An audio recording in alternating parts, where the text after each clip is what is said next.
And hindi naman po mawawala yung entrapped air.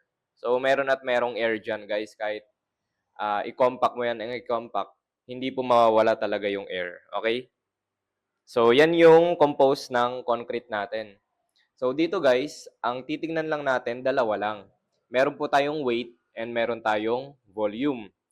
So, weight and volume. Okay, so isa-isahin natin, no? Isa-isahin natin siya. So, yung weight total natin, guys, and volume total. Etong dalawa lang naman, actually. Ano ba yan? Okay. So, kung titingnan natin yung general formula natin, meron tayong weight ng cement, di ba? May weight ang cement natin. Plus tayo meron din tayong weight ng sand, di ba? May bigat yan eh. Weight ng sand. Meron din po tayong weight ng coarse aggregate. Pero itong sand, ang gusto kasi nila dyan is fine aggregate yung tawag, okay?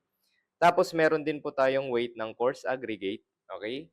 Meron din po tayong weight ng water. Pero guys, yung air po natin, yung weight niya na po is negligible, no? So, wala na po tayong weight ng air. Cancel na siya. Okay? Kasi hindi naman na natin matitimbang yung weight niya, di ba? Okay. So, next naman tayo dito naman sa volumes. Okay? So, dito sa volumes,